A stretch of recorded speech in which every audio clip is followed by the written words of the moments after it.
वेदना या अनेक गोष्टींमुळे होऊ शकतात, परंतु कोणता निर्णय घ्यावा हे माहीत नसल्यामुळे अनेक लोकांना सर्वात अधिक वेदना होतात.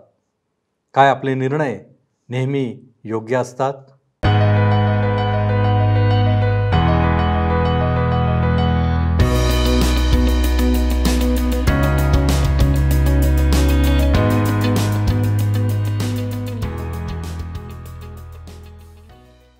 उपस्थित सर्व बंधू आणि भगिनींनो, उपासना कार्यक्रमामध्ये आपले हार्दिक स्वागत.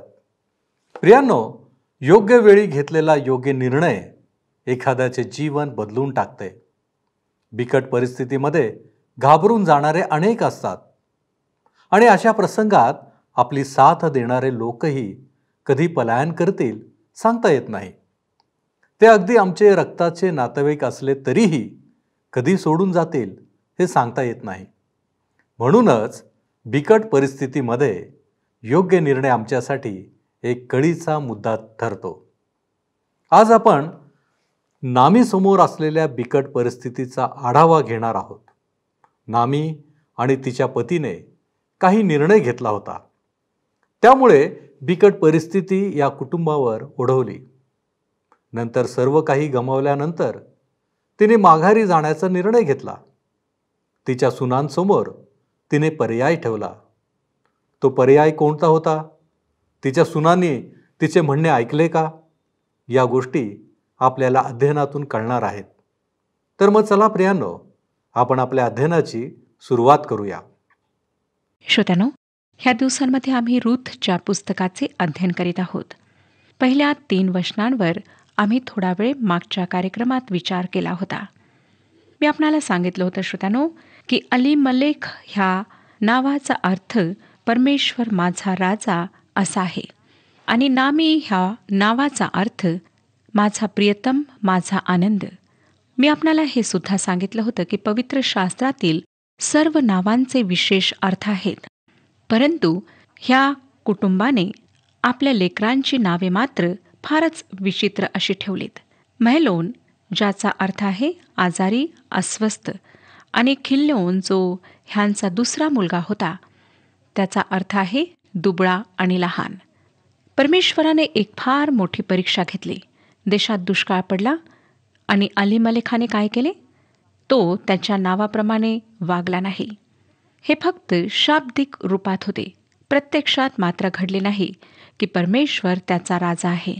त्याने परमेश्वराची इच्छा जाणून घेण्याचा प्रयत्न केला नाही आणि त्याने आपले ते स्थान सोडले, भोजनाचे घर सोडले, असे घर जे खऱ्या उपासनेचे घर होते. आता आपण म्हणाल की मोशेच्या नातूने जो लेवी होता, काय त्याने यहुदातील बेथलेम सोडले नाही? अब्रामाने स्वतः, ज्याला विश्वासणाऱ्यांचा मूल पिता मानण्यात येते, त्याने देश सोडला नाही आणि मिसर देशाला तो गेला नाही.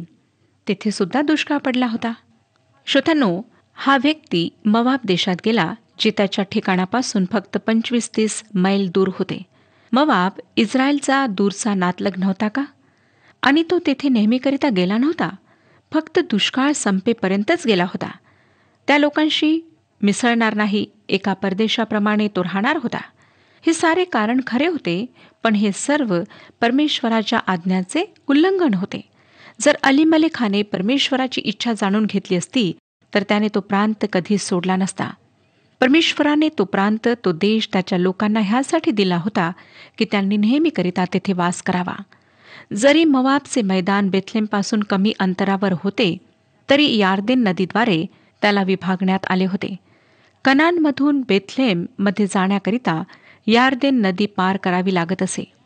आता हा अलीमलेक, जो गौरव आणि भोजनाच्या प्रदेशात राहणारा होता, तो त्या प्रदेशाला सोडून मोवाबच्या प्रांतात दुष्काळ संपेपर्यंत राहण्याकरिता जातो.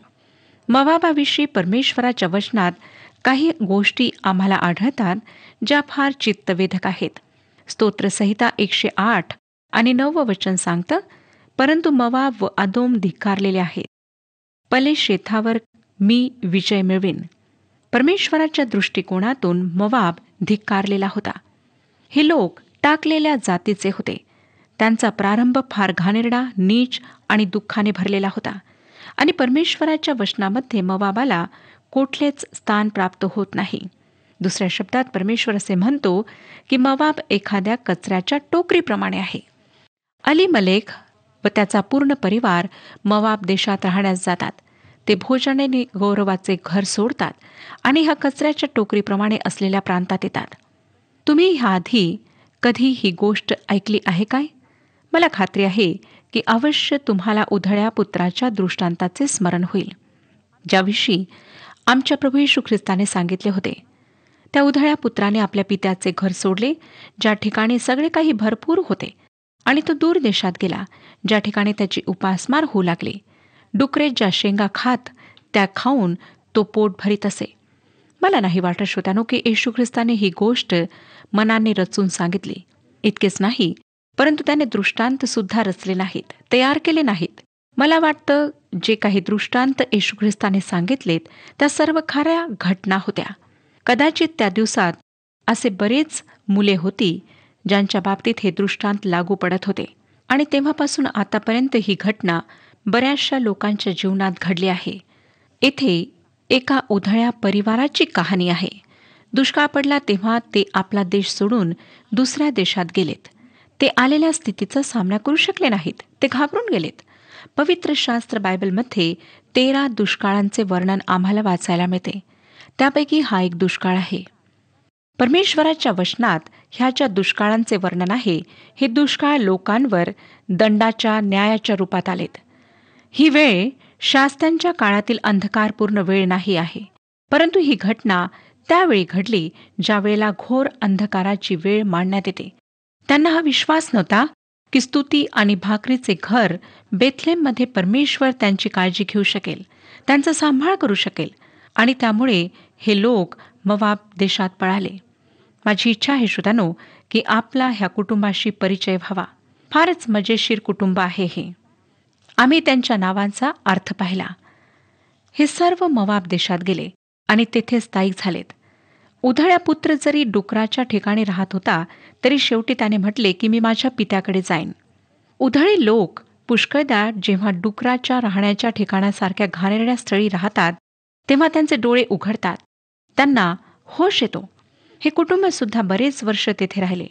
आपणाला माहीत आहे का की जे कुटुंब परमेश्वराचे आहे ते जेव्हा परमेश्वरापासून दूर जाते तेव्हा त्यांचे काय होते?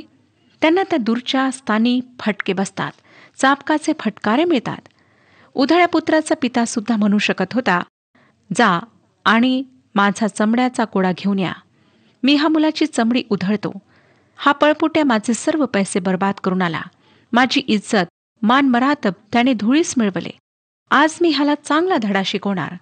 परंतु श्रोत्यानो, त्या पित्याने तसे केले नाही. त्याने आपले हात पसरवले. त्या मुलाला त्याने मिठी मारली.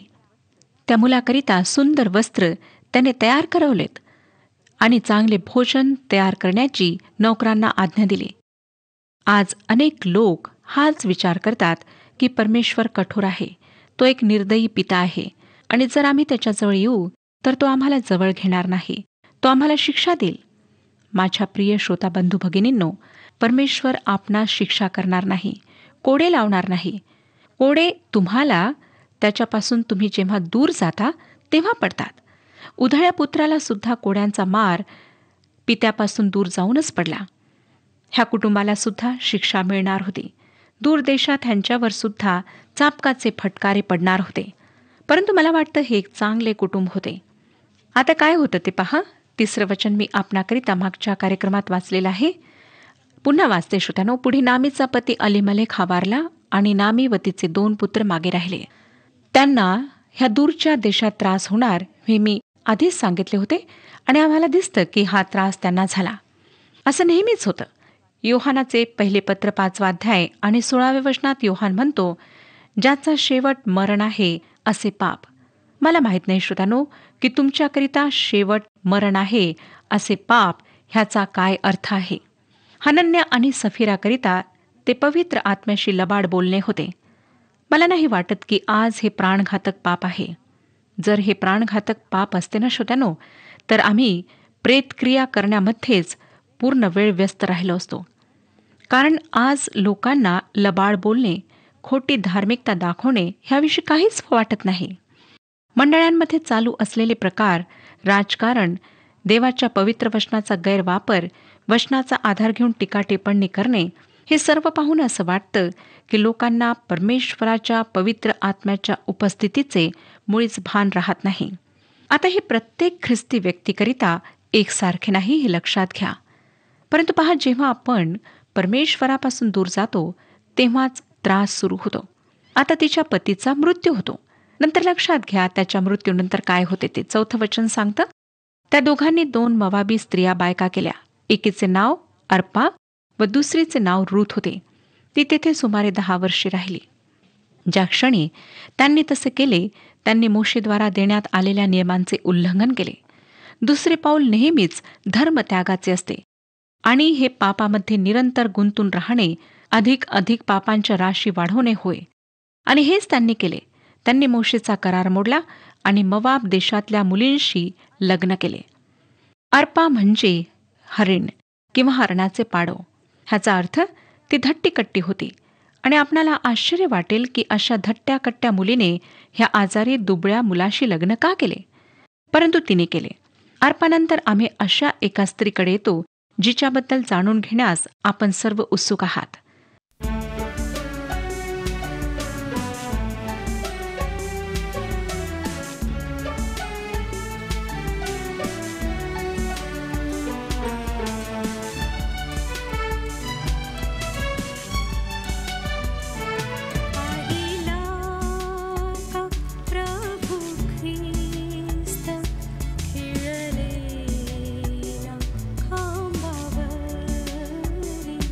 पाहिला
रूथ. मी तुम्हाला तिच्या नावाचे 10 विभिन्न अर्थ सांगू शकते. रूथ म्हणजे सुंदरता, म्हणजे एक चांगले व्यक्तिमत्व, आणि हे गुण तिच्यात होते. ती सुंदर होती पण मुकी नव्हती. ती एक ठळक लक्षात येणारी स्त्री होती. आणि मला खात्री आहे श्रोत्यांनो की आपण सुद्धा तिच्यावर प्रेम करण्यास आता सुरुवात कराल, कारण ती येशू ख्रिस्ताच्या पूर्वजांपैकी एक होती. दुसऱ्या शब्दात येशू ख्रिस्ताच्या मानवीय स्वभावात रूथचे रक्त त्याच्या रक्तवाहिन्यातून धावत होते. आम्ही ह्या अध्ययनामध्ये तिला प्रत्यक्षात जाणून घेणार आहोत. तिचे लग्न मोवाब देशात महलोनाशी झाले. तिचे वर्णन करण्याकरिता एक शब्द ह्या ठिकाणी उपयोगात आणावासा वाटतो, तो म्हणजे मोहकता, मोहिनी. निश्चितच ह्या शब्दाच्या चांगल्या अर्थामुळे हा शब्द रूथला लागू पडतो. तिने ह्या नेहमी आजारी राहणाऱ्या पुरुषाशी लग्न का केले हे समजणे पहिल्यांदा कठीण वाटते, परंतु मला वाटतं श्रोत्यांनो की नंतर आम्हाला ह्याचे कारण कळून येईल. आता हा उधळा परिवार एका दूरच्या देशात आहे. त्रास सुरू झाला आहे आणि ह्या मातेला आणि पत्नीला अधिक त्रास होणार आहे. तिचा पती तिला सोडून गेला आहे आणि दोन्ही पुत्रांनी मोवाबी स्त्रियांशी लग्न केले आहे. 5वं वचन सांगतं, नंतर महलोन आणि खिल्योन हे दोघे मरण पावले. याप्रमाणे नामी आपले 2 मुलगे व आपला पती यास अंतरली. आता हे होण्याची शक्यता मला वाटतच होती. तिचे दोन्ही आजारी दुर्बळ पुत्र सुद्धा मरण पावलेत. तिचा संपूर्ण परिवार उद्ध्वस्त झाला होता. 6वं वचन, परमेश्वराने आपल्या लोकांचा समाचार घेऊन त्यास अन्न दिले आहे असे वर्तमान तिला मोवाब देशात कळले. तेव्हा त्या देशातून आपल्या दोघी सुनांसह परत जाण्यास ती निघाली. वचनदत्त देशात दुष्काळ संपला आणि बेथलेमात पुन्हा भोजन सामुग्री उपलब्ध झाली. आणि नामी आता विचार करते की मी आपल्या प्रदेशात पुन्हा वापस परतावे. 7वं वचन, ती आपल्या दोघी सुनांसह राहत होती. तेथून निघून यहुदा देशी जावयास मार्गस्थ झाली. आता नामी तिच्या सुनांसोबत एखाद्या प्रौढ व्यक्तीप्रमाणे बोलून त्यांना बेथलेमात परतल्यावर काय परिस्थिती उद्भवेल ह्याविषयी सांगणार आहे. मोवाबी व इस्रायली एकमेकांसोबत कुठल्याच प्रकारे संबंध ठेवीत नसत.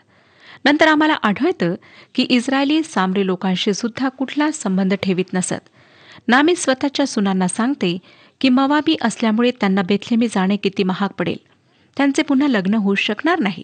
त्यांना गरिबीत व वैधव्यात संपूर्ण जीवन कंठावे लागेल, कारण नामीने आपली सर्व संपत्ती गमावली होती.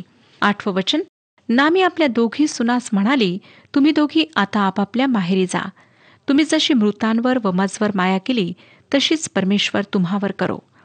नामीजवळ सुनांकरिता चांगले शब्द होते. ती परदेशातील आपल्या सुनांची प्रशंसा करीत आहे. 9वं वचन सांगतं, परमेश्वर करो आणि तुम्हास पतिगृह प्राप्त होऊन विसावा मिळो. मग तिने त्यांचे चुंबन घेतले व त्या हेल काढून रडू लागल्या. हा एक स्त्री स्वभाव आहे. ह्या 3 स्त्रिया मोवाब देशात एका मार्गावर उभ्या आहेत आणि रडत आहेत. 10वं वचन, त्या तिला म्हणू लागल्या, नाही नाही, आम्ही तुम्हाबरोबर तुमच्या लोकांकडे येणार. आता ह्या दोन्ही सुनांचा निर्णय आहे की आम्ही सुद्धा तुमच्यासोबत येऊ. 11वं वचन, नामी म्हणाली, माझ्या मुलींनो परत जा. तुम्ही मजबरोबर का येता? माझ्या पोटी का आणखी पुत्र आहेत की ते तुमचे पती होणार? मोशेच्या नियमाप्रमाणे जेव्हा माणूस मरतो तेव्हा त्याच्या जवळच्या नातलगापैकी एकाने त्याच्या पत्नीशी विवाह करावा असा नियम होता. हा फार वेगळा नियम होता, ह्या शंका नाही श्रोत्यानो. आणि आम्ही रूथच्या पुस्तकात नंतर नातलगाद्वारे सोडवणुकीविषयी पाहणार आहोत. पुढे 12 आणि 13 वचने पहा. माझ्या मुलींनो माघारी जा, मी आता वृद्ध झाले आहे. नवरा करण्याचे माझे वय नाही. मी म्हटले की मला पती मिळवायची आशा आहे व आजच रात्री तो मिळाला आणि मला पुत्रही झाले. तरी ते प्रौढ होत तोपर्यंत तुम्ही त्यांची वाट पाहाल काय? त्यांच्या अपेक्षेने तुम्ही नवऱ्या वाचून राहाल काय? छे छे, माझ्या मुलींनो, तुमच्यामुळे मी मनस्वी कष्टी होत आहे. परमेश्वराचा हात मजवर पडला आहे. आपल्या लक्षात आले का श्रोत्यानो की परमेश्वराने नामीच्या कुटुंबाचा न्याय केला आणि नामीने त्यांना सांगितले की तुम्हाला ह्या सर्व गोष्टींचा सामना करावा लागेल. त्यांनी त्रास भोगावा, परमेश्वराच्या न्यायाला बळी पडावे अशी तिची मुळीच इच्छा नव्हती. 14वं वचन आम्हाला सांगतं पुढे, मग पुन्हा त्या हेल काढून रडू लागल्या. अर्पा हिने आपल्या सासूचा मुका घेतला, पण रूथ तिला बिलगून राहिली. आता आम्ही अशा ठिकाणी येत आहोत जेथे ह्या तिघींचे मार्ग वेगवेगळे होतात. ज्याप्रमाणे मी आपणास सांगितले होते की आपण मोवाबाच्या कुठल्याही मार्गाने गेला असता तर कदाचित आपणाला ह्या स्त्रिया दिसल्या असत्या आणि आम्ही जर तेथे गेलो असतो तर आम्ही हाच विचार केला असता की काही विशेष घडले नाही. परंतु मी आपणास सांगू इच्छिते की हे फार महत्त्वाचे होते, कारण त्यांच्या ह्या निर्णयावर प्रभू येशू ख्रिस्त बेथलेमात जन्मणार किंवा नाही हे अवलंबून होते. हा निर्णय योग्य नसता तर भविष्यद्वाणी खरी ठरली नसती. ह्या ठिकाणी फार महत्त्वाचा निर्णय घेण्यात येणार होता. आम्हाला आढळतं की अर्पाने आपल्या सासूचा निरोप घेतला, परंतु रूथ तिला बिलगून राहिली. अर्पा आपल्या शब्दापासून मागे फिरली आणि अगदी हेच नामीने म्हटले होते. 15वं वचन सांगतं, तेव्हा ती म्हणाली, पहा, तुझी जाऊ आपल्या लोकांकडे व आपल्या देवाकडे परत गेली आहे, तर तूही आपल्या जावेच्या मागून जा. अर्पा पुन्हा परत आपल्या मूर्तीपूजक लोकात वापस परतली व त्यासोबतच पवित्र शास्त्रातून वचनातून तिचे नाव सुद्धा लुप्त झाले. नामीची इच्छा नव्हती की तिच्या सुनांनी तिच्यासोबत बेथलेमाला जावे. का? कारण तिच्या मुलांनी मोवाबी मुलींशी लग्न केले म्हणून तिला लाज वाटत होती का? अन्य आप्तांपासून ती हे लपवू इच्छित होती का? असे काही कारण नव्हते श्रोत्यानो. नामी रूथचा निर्णय पारखत होती. देवासाठी तिने जे पाऊल उचलले आहे ते किती प्रामाणिक आहे हे ते जाणून घेऊ इच्छित होती. श्रोत्यानो, अर्पाप्रमाणे अनेक लोक स्वतःच्या स्वार्थासाठी देवाकडे येतात आणि कठीण प्रसंग येताच वापस परततात. परंतु आमचा विश्वास रूथप्रमाणे दृढ आणि आमचा निर्णय पूर्ण विचार करून घेतलेला असायला हवा. नामीला वाटले की तिच्या सुनांची परिस्थिती तिच्यापेक्षा भिन्न आहे. ती इस्रायली स्त्री होती व स्वतःच्या लोकांकडे परतत होती. तिला स्वतःच्या अविश्वासाचे परिणाम भोगायला मिळाले होते. रूथ तिच्या निर्णयात अटल होती. तिच्या हृदयाला मृतांची आवश्यकता नव्हती, परंतु ज्या तिच्या हृदयाच्या आवश्यकतांना संतुष्ट करू शकतील अशा गोष्टींची आवश्यकता होती. रूथने योग्य निर्णय घेतला. तिचे नाव नवीन कराराच्या पहिल्या अध्यायातच आम्हाला वाचायला मिळते. त्या वंशावळीत तिचे नाव सापडते ज्या वंशावळीचा सरळ संबंध येशू ख्रिस्ताशी आहे. 16वं वचन पहा काय सांगतं. रूथ म्हणाली, मला सोडून जा आणि माझ्या मागे न येता परत जा असा मला आग्रह करू नका. तुम्ही जेथे जाल तेथे मी येईन, तुम्ही जेथे राहाल तेथे मी राहीन. तुमचे लोक ते माझे लोक, तुमचा देव तो माझा देव. रूथने परमेश्वराकरिता निर्णय घेतला जो आशीर्वादांनी भरलेला होता.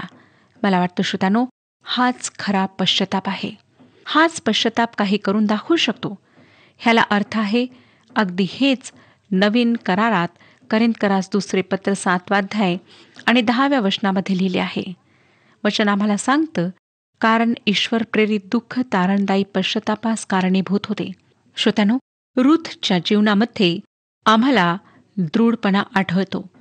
ती म्हणते की तुम्ही जेथे जाल तेथे मी येईन, तुम्ही जेथे राहाल तेथे मी राहीन. तुमचे लोक ते माझे लोक, तुमचा देव तो माझा देव. नंतर 17वं वचन, तुम्ही मराल तेथे मी मरेन व तेथेच माझी मूठ माती होईल. मृत्यू खेरीज करून तुमचा माझा कशानेही वियोग झाला तर परमेश्वर मला तदनुसार पारिपत्य करो किंबहुना अधिक करो. किती दृढ निश्चयाने भरलेले हे शब्द आहेत. श्रोत्यानो, जेव्हा आम्ही ख्रिस्तावर विश्वास ठेवतो तेव्हा आम्हाला अशाच प्रकारचा दृढ निश्चय करायचा आहे. बरेचदा जेव्हा त्रास सुरू होतो, छळ सुरू होतो, संकटे येतात, लोक आमच्या विरुद्धात होतात, तेव्हा आम्ही वापस परतायला लागतो. आमचा ख्रिस्तावरील विश्वास डळमळायला लागतो. परंतु रूथच्या जीवनावरून आम्हाला हे शिकायला मिळतं की आमचा विश्वास येशू ख्रिस्तावर दृढ असावा. जेव्हा आम्ही निर्णय घेतो, स्वतःचं जीवन त्याच्याकरिता समर्पित करतो, तेव्हा ह्याच दृढ निश्चयाने आम्ही ते समर्पण करायला हवे. नाहीतर श्रोत्यानो, आमचा त्याच्यावर विश्वास हा व्यर्थ आहे. मला माहीत नाही श्रोत्यानो की आपण विश्वासामध्ये किती मजबूत आहात. होऊ शकतं की छळ, त्रास, संकटे ह्यामुळे घाबरून जाऊन आपण विश्वासामध्ये डगमगू लागला आहात, विश्वासामध्ये वापस परतत आहात. परंतु रूथप्रमाणे दृढ निश्चय घ्या. परमेश्वरावर आपला विश्वास दृढ करा. परमेश्वर ह्या विषयामध्ये आपले मार्गदर्शन करो आणि आपणाला आशीर्वाद देऊ. हा कार्यक्रम आपणास आवडला काय? आता आम्हाला एक मिस कॉल करा आणि आपण पुढील विजेता होऊ शकता.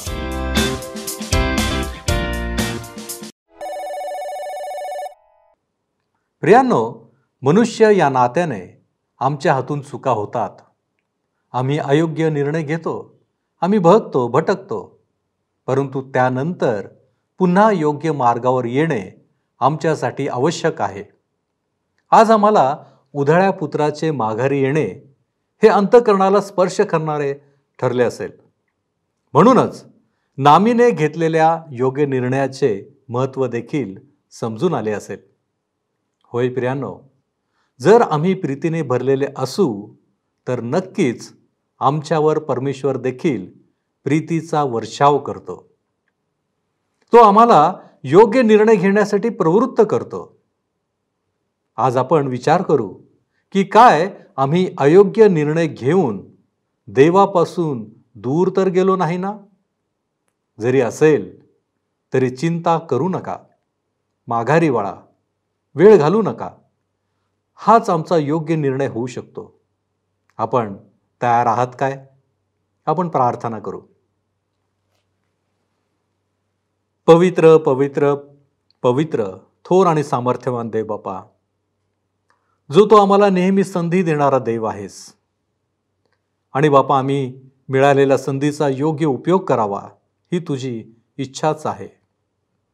परंतु प्रभूजी, आमच्या जीवनामध्ये आम्ही काही वेळेस अयोग्य निर्णय घेतो आणि हे निर्णय आम्हाला तुझ्यापासून दूर नेणारे असतात, तुझ्या कृपेपासून दूर नेणारे असतात. आणि म्हणूनच प्रभूजी, आज आम्ही आत्मपरीक्षण करतो की आमच्या जीवनामध्ये अशा प्रकारचे निर्णय आम्ही घेतलेले आहेत काय?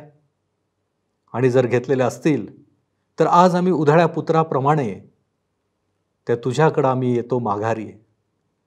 कारण तू आमचा स्वीकार करणारा देव आहेस, आम्हाला क्षमा करणारा प्रभू आहेस आणि पुन्हा आम्हाला स्थापित करणारा आमचा देव आहेस. आणि म्हणून प्रभूजी, आम्ही आमचं लक्ष तुझ्याकडे लावलेलं आहे. तू आम्हाला सहाय्य कर. येशू ख्रिस्त आमचा प्रभू याच्याद्वारे मागतो म्हणून तू ऐक. आमेन.